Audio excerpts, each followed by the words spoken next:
Linebacker Junior Colson really struggled in his first season, even going into the same defense he had in college. But the good news is, one Chargers vet thinks he's poised for a breakout in 2025.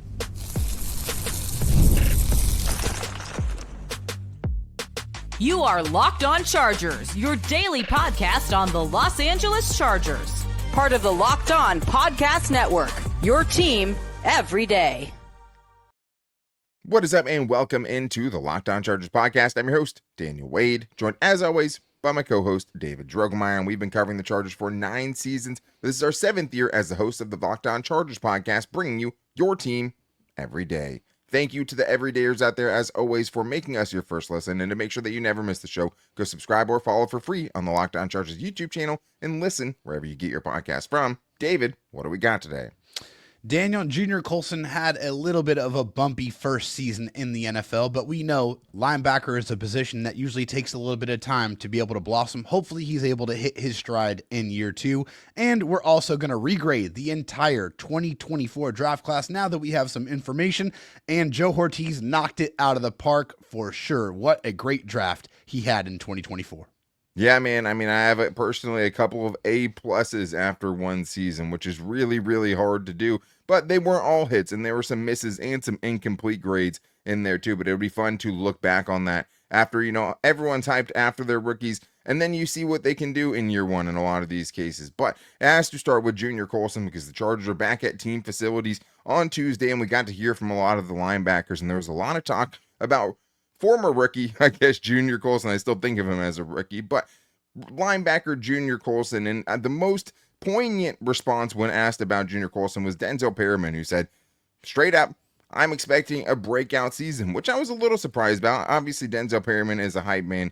He is a leader. He's going to go to bat for his young guys, for sure. But I was interested because, David, I don't know if I'm ready to buy in on the breakout yet, but if he could take that kind of leap in year 2, it would work wonders for the Chargers defense. Oh my goodness. I mean, we know that Junior Colson is a extremely athletic linebacker, and, he understands the defense. He played it at such a high level in college. He has the same defensive coordinator. We all thought that was going to help his transition to the NFL go pretty smoothly, but unfortunately it did not, and progression is never a straight line. Sometimes you're going to have some ups, sometimes you're going to have some downs, but, and with Denzel, he just said, a breakout season. I'm pretty sure last year didn't go the way he wanted to go with the injuries and all that, but he's been working also. He's been in here every day in the off season. I'm excited about both those guys, speaking about him and, of course, Daiyan Henley. So that's good news that he's been in the building, trying to control all of the things that he can control, right? Trying to get better on the margins.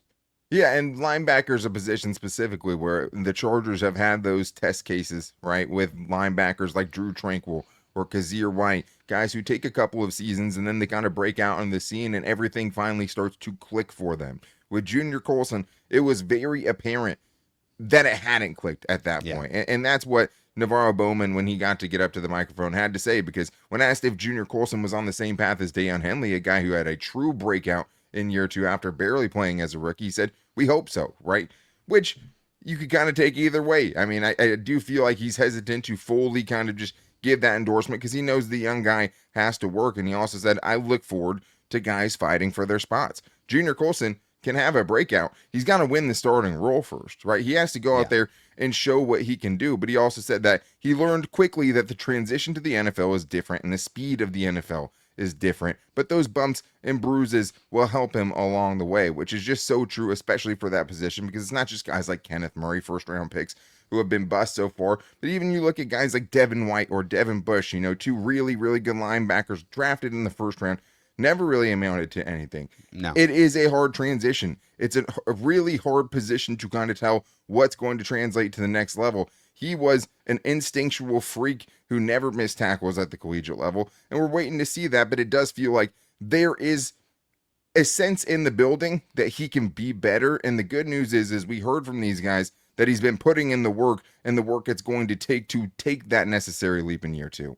Yeah, which is really great to hear. I mean, for him, Coach Navarro Bowman said he's been with Coach Herb. He's done the extra. He's dropped a few pounds. I think he's moving a little bit better and just want to see do we just want to keep him healthy and get him to camp? I think that's the best thing for him, which I think is a very important thing to remember. Like Junior Colson was dealing with injuries pretty much the entirety of his rookie, off season. When he first gets drafted, he's having issues trying to stay on the football field. And so, those times are so very important for a rookie, especially when you're coming in. Yeah, he understood the defense and most of it's pretty new, but as Navarro Bowman also pointed out, the speed of the NFL game is a completely different animal and something that does take some time to adjust. And when you lose those valuable snaps, those reps on the practice field, it's really, really hard to be able to get used to that speed of the game.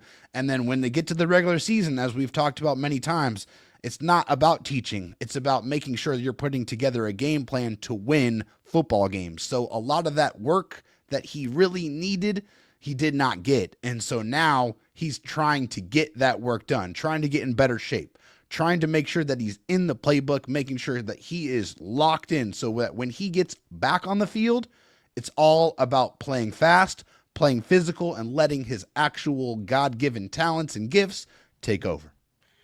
And it is hard to get into NFL shape when you're injured throughout that whole process. And it is hard to get up to speed and get the kind of connectivity and communication down with the guys that are next to you to consistently be in the right place at the right time. Because that is what linebacker is about. It's about being where you're supposed to be when you need to be there and digesting the information and getting to those spots quickly, either to beat a block or to make sure somebody's not getting outside of your container, what have you. There's so many different things, but if you're one step behind, that can make you, turn you from a great linebacker to a terrible linebacker. That just really is what it is. So to see him moving around a little bit better, for him to be healthy at this part, I do think is important, because guess who his strength coach was in college?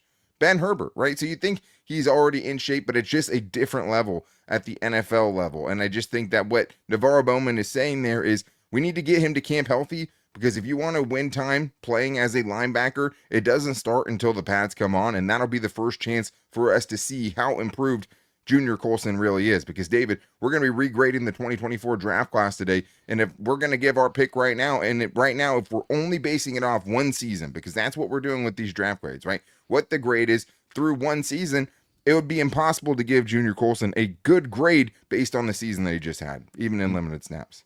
This is very true. I mean, a 38.0 overall grade from PFF, which is just atrocious. 218 snaps, only 28 tackles, 8 stops, 2 missed tackles, 5 pressures, and he had 10 games, 30-plus snaps in only 4 of those 10 games. So he was not on the football field a lot, but when he just was a step behind or was not in the right place and maybe a little bit too overeager at times. That's why, when you look at the body of work that he's able to provide, I think, when we're talking about a grade here, I'm still optimistic about Junior Colson. I really feel like if he's on point and he is healthy and he's in the playbook and feeling good, I do feel like he can turn into a quality football player at the NFL level. But based off of this body of work, I think it's got to be a C-. And I really thought about going lower than that, but I think there is still some opportunity for growth there, and I still expect him to be a solid player at the NFL level. Yeah, and with 218 snaps, you got to see a little bit more than Daiyan Henley, who had about 50 as a rookie, and that overexposure might have shown us some more flaws in his games than maybe we got to see from Daiyan Henley, who could have been a little bit behind himself. But when he was on the field, Daiyan, you saw it. Even as a rookie, you saw something there. I think we've seen flashes with Junior Colson, but only enough to keep this from being a disastrous grade through one season. The other part of that doesn't make it this a D grade or an F grade is just the fact that it comes with a different set of parameters when you're talking about the linebacker position specifically. But he's put himself into a spot where he has the chance to be the most improved player. What's the most way you can improve? Starting from the bottom. So his expectations, or at least where he is trying to improve from, is really low, which means he has all the chance in the world to be able to go show what he can do and how much better he's gotten. But now, because the Chargers have the insurance policies of guys like Denzel Perryman and also Troy Dye, it's not going to be easy and it's not going to be given to him. So if he isn't improved, right, and this draft grade does carry on through the next season, I think Navarro Bowman's also telling you he needs to be out there. For his career, we need him to be out there during training camp. We need him to be out there when the season starts, because this league can pass you by quickly. If you can't get out there and start showing what you can do, next year's draft class might be looking for a linebacker, and that's just the name of the business. But I also gave it a C-. The good news is we have more great grades, including an A+ grade I'm going to get out in the next segment. Of course, we're starting with two fantastic picks with Ladd McConkey and Joe Alt, and much more in today's Locked On Chargers podcast. First, I need to tell you guys about LinkedIn, because as a small business owner, your work doesn't end when the clock hits 5. Your business is always on your mind, and which means it's time to hire. You need a partner that works just as hard as you do when it is that time. And that's where LinkedIn comes in, because when you clocked out, LinkedIn Jobs clocks in. LinkedIn makes it easy to post your job for free, share it with your network, and get qualified candidates all in one place. And with LinkedIn's new feature, it can help you write job descriptions and then quickly get your job in front of the right people with deep candidate insights. And here's a pro tip: add the hashtag hiring frame to your profile picture to double your reach to qualified candidates. No wonder 72% of small businesses say that LinkedIn helps them find high quality hires. My wife was a recruiter or a talent acquisition specialist, and that is what she always talked about with LinkedIn Jobs. It's the quality of candidate you get, because you do not want to be filling that same role only a couple months or maybe even a couple of weeks later because it wasn't a good fit. Get a quality hire with LinkedIn Jobs. Post your job for free at linkedin.com/LockedOnNFL. That's linkedin.com/LockedOnNFL to post your job for free. Terms and conditions apply. David, let's regrade the 2024 draft class. Obviously, when you give out draft grades, it's the height of optimism season, right? Yeah. There's nothing but hope. Every player has infinite possibilities and infinite potential. And then you see him on the field. And in some cases, with some of the players we'll talk about today, we didn't see enough of them on the field. But let's start with the first picks, David. And it starts with the first pick of the Chargers 2024 draft. And that is Joe Alt, the 5th overall pick. A pick that shocked us when it happened. Yeah. But also, David, a pick that I would have a very hard time believing you gave anything less than an A grade for how good he was as a rookie. The Chargers have spent a lot of resources trying to find their next right tackle, to find any type of right tackle that could lock down that position. It's been a carousel on both sides before both of these gentlemen that are at left tackle and right tackle, Rashawn Slater and Joe Alt, for the Chargers. So having to be able to find this guy that comes in and plays 1,000+ snaps right off the bat, 77.6 overall grade, a 79 pass block, 71 run block. Had some penalty issues, and he did give up a few sacks, 6 sacks allowed, but he had 11 games with 0 pressures. Okay, 20 pressures in 602 pass blocking snaps. This is my favorite stat right here. That's 1 pressure for every 30.1 pass blocking snaps. That's basically 1 a game. And if you look at the stats for Joe Alt, he had one, I guess you could call it bad game, and it was against the Cleveland Browns and Myles Garrett, where he gave up 2 sacks and 4 pressures. Well, guess what? That was the most amount of pressures and sacks that he gave up in any single game the entire 2024 regular season. So Joe Alt was a fantastic player, but when you get picked with the 5th overall selection, it comes with a level of expectation. Fortunately for him, he was big enough to meet the moment, literally and figuratively. So that's why the grade here can be nothing other than an A. Especially when you bring up the point of just how long the Chargers have been searching for tackles. I mean, how many Sam Tevis and Storm Nortons do you have to get to find a Joe Alt? Brian Bulaga.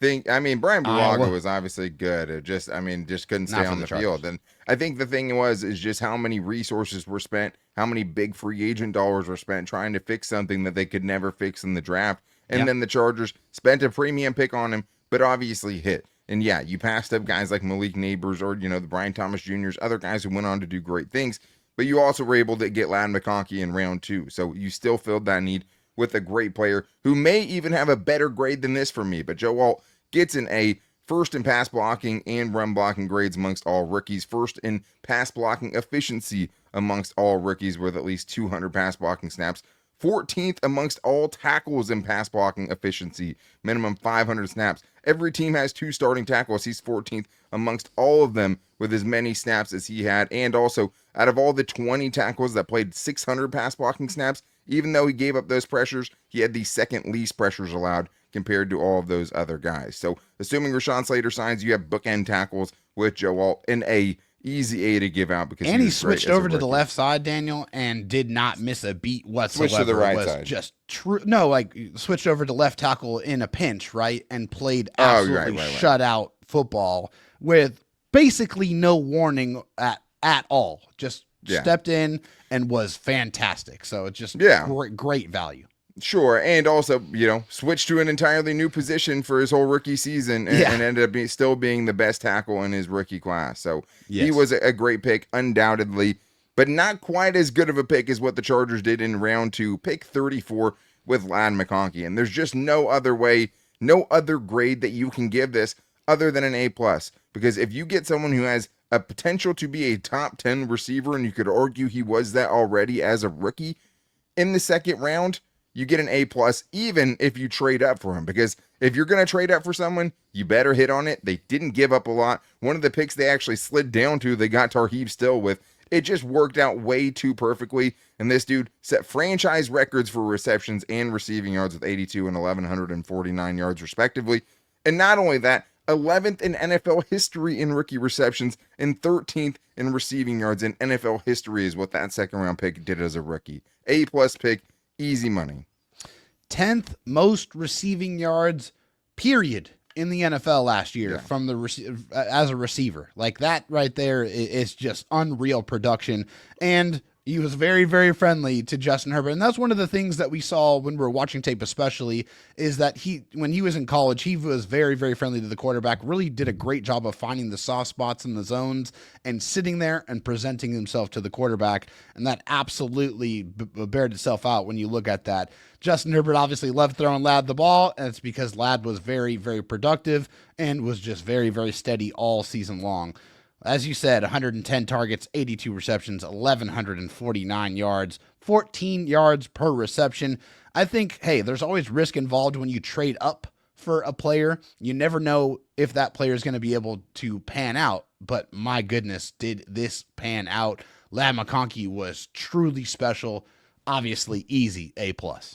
And not only that, in the biggest moment with all of the attention on just him, because he was all you had, he had 9 catches for 197 yards and a couple of touchdowns in a playoff game that pretty much everyone else threw up on themselves, and this dude showed up in the biggest way on the biggest stage. I think the most surprising thing about Ladd McConkey was just how much more explosive he was than maybe we were giving him credit for coming out as a rookie, because he was still, including the playoffs, top 20 in yards per catch, minimum 50 targets. So to get that explosiveness, to get a guy that's truly a threat at all 3 levels, man, what a pick. Ladd McConkey, wide receiver ones come in all shapes and sizes, period. You never know, and you can't base it. It's a smaller kind of up-and-coming receiver that can be great.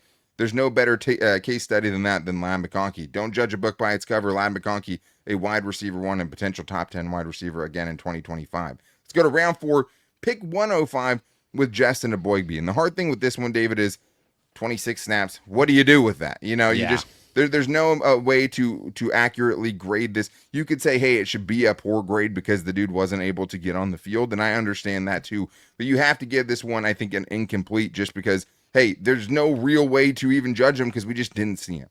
No, you didn't see him at all. There's just not enough information there to be able to provide a grade, although you could potentially look at other players in the 4th round that could have stepped in and been productive for you, like pick 119 overall, Mason McCormick, a guard who played 936 snaps, only gave up 2 sacks, 2 penalties, and 21 pressures. Like, that's really, really good production there in the middle rounds for a position group that obviously gave the Chargers quite a bit of trouble last season. So, yeah, Justin Eboigbe, very much an incomplete grade. We have been told that he put on some good weight in the offseason, so we'll see if he's going to be able to take a leap in his second season in the NFL. And he was always a tweener. He was somewhere between an edge rusher and a interior defensive lineman coming out. And I think that's the really interesting thing about draft picks is it's hard not sometimes to confuse versatility with kind of a lack of an actual spot, right? Because you can be versatile all you want, but if you're not great at either one of those positions, you're not going to get on the field. So I think that is part of what kind of hurt him last year. But this year, if he wants to go earn it and show what he can do, it's going to be tough because they did bring in veterans like Naquan Jones and Deshaun Hand, and they brought back Tier Tart. They have a couple of other guys there, but he will have to be fighting for those snaps with veterans, and he might have to show up in small pockets. He might get limited opportunities to go make those plays, and he has to do the most with them. I'm excited because it's just such an unknown at this point, but impossible to grade. I mean, we really wanted a center. One of the guys that would just have made too much sense is Tanner Bortolini, who ended up with the Colts, who did an excellent job filling in for Ryan Kelly, who was one of the free agents we were looking at. He went down. This guy filled in 351 snaps in the final 8 games of the season and played really well. So that is one of the things where you're like, oh man, I wish we could have got one of those centers in that draft class. This might have been a spot where you would have went in that direction, especially after not really seeing Justin Aboigbe have an impact in year 1. But it's very soon. I'm actually excited to see what he can do in year 2 with really no expectations on him at this point. But we still have more grades to get into because we have another A+ grade in the next batch because, of course, it starts with the 2 fifth-round starting cornerbacks that Joe Ortiz was able to land in round 5 of only his first ever draft as a GM. So we're getting into all that and more on today's Locked On Chargers podcast.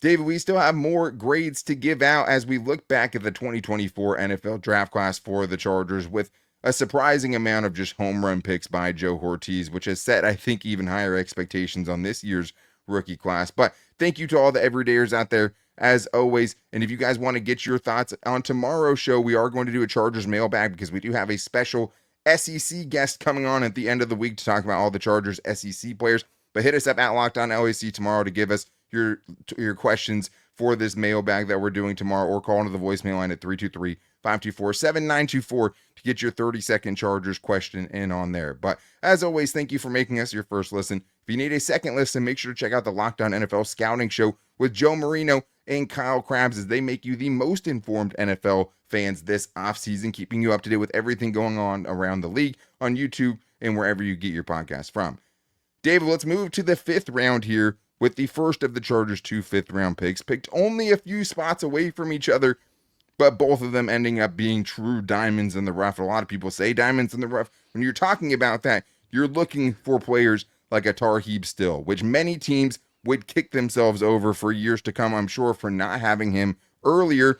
And one of those kind of rare cases where the Chargers technically reached for Tarheeb Still. He was actually much lower on the consensus boards than where they took him. We had no idea he was not on our radar at all. We wanted Cam Hart, and we were freaking out that they took another corner instead of him at pick 137.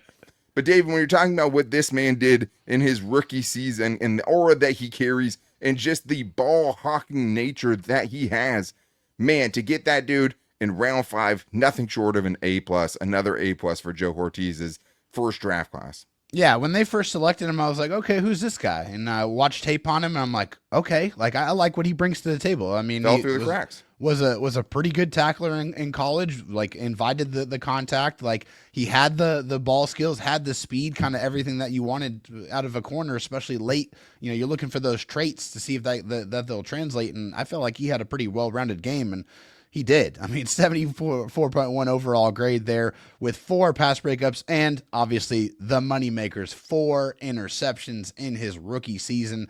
That right there, getting that type of ball production, like that won the Chargers football game. Like just straight up won them a football game. Like it was very, very impactful. And yeah, he's not a perfect prospect, and you know you're never going to be able to find that. Very rarely you're going to be able to find that in the later rounds. But to get 4 interceptions, those are game-changing type of plays.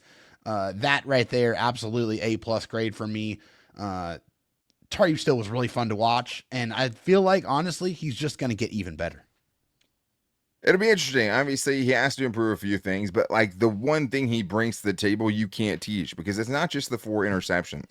It's how close he was to so many more. I mean, and also give him credit for one of Elijah Molden's that in the Browns game, he ended up knocking back into play when he couldn't get the interception and right into the waiting arms of Elijah Molden, which was awesome. And the game you're talking about, winning them a game, second half, the Chargers get shut out against the Falcons. The only points they score, 8 points coming from a Tarheeb Still pick 6 and a 2-point conversion. So he is a true game-changing player. He is a finisher, a dude who can win you the game. He's the type of guy that might be able to make the play with his instincts against one of the elite quarterbacks at the end of a game that ends up being a difference maker in a big time match or a playoff game. That's what he brings to the table. Now, he had a couple of bad angles, a couple of missed tackles that led to big plays, and that is it was kind of like that with Asante Samuel Jr., but at least this guy's bringing the actual true ball hawking nature to the table that, is worth those risks, because he is. But if he can balance that out and still have that nature while also, securing more tackles and playing a little bit more fundamentally sound, you're talking about one of the top corner in the league potentials for a 5th round pick. But crazy enough, Joe Ortiz doubled down on the position. Only 3 picks later at round 5, pick 140, Cam Hart, who was also exceptional, also earned a starting role throughout the season last year due to injuries and absolutely thrived once he got it. 5th amongst rookie corners in forced incompletion percentage. The only big thing here, David, is just the concussions. I mean, if you're looking for downsides to his season, 2 concussions as a rookie is obviously still concerning. But when you're talking about what the play was when he was on the field, it's another A from me. Oh, man, it was really fun to watch him, because one of the things in college that we were wanting to see a little bit more was the physicality aspect of his game. And what did we see in the NFL? An enforcer type of corner that was going to make you feel it. Like, he was going to hit you, caused a couple of forced fumbles.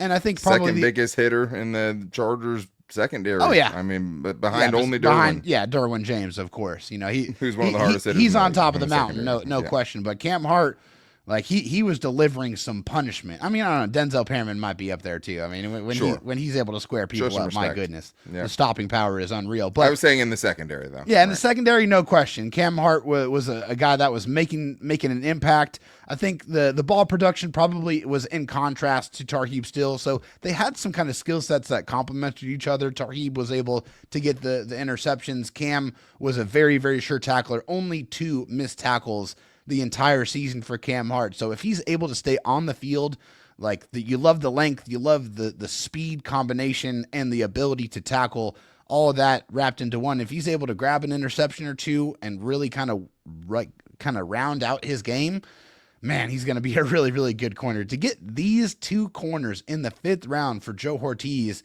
is unbelievable. It is just grand slam home run. Cam Hart, A+ pick. That was a just unbelievable value to be able to get these guys where they got them. Yeah, well, let's speed things up a little bit. Still have 3 picks to get into. Let's go round 6, pick 181, Kamani Vidal. And this one's tough because you saw kind of enough of him to get a little bit of a grasp of what his game is.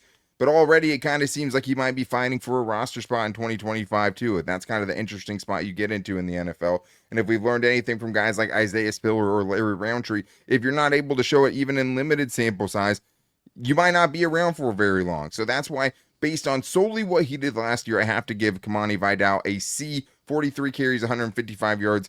Nothing special there, and probably finds himself fighting for a roster spot in year 2 with 2 true bell cow running backs in front of him to try to fight for carries. Yeah, outside of the kind of the first play from scrimmage where he's able to run that wheel route and get that touchdown. His first ever touch. It was pretty much downhill from there. It wasn't a lot of production, and so I'm there close to you. I'm at a C- for him. And it's just because there just wasn't a lot of production to speak of. And I think the hardest part was the pass blocking specifically. 6 pressures on 29 snaps and 2 sacks, that's tough. Including 4 pressures allowed versus Tampa. But they needed him when Gus Edwards and J.K. Dobbins went down at times last year, and he just wasn't able to step up and take advantage of those carries. Obviously, with an incredibly small sample size, but wasn't able to show that big play ability that he showed in college. But let's get to the 7th round picks here. Pick 225, Brendan Rice. I know a name a lot of people want to hear us talk about. Another kind of incomplete. It's hard to give this one a true letter grade. It obviously wouldn't be great if we did have to give it a letter grade, because the only memory we have of him is him getting screamed at by Justin Herbert against the Cardinals and then never seeing the field again. Yeah, I mean, he played 17 snaps on special teams, basically contributing to kick return and kick coverage across 3 games. I mean, that's really all that he was able to provide.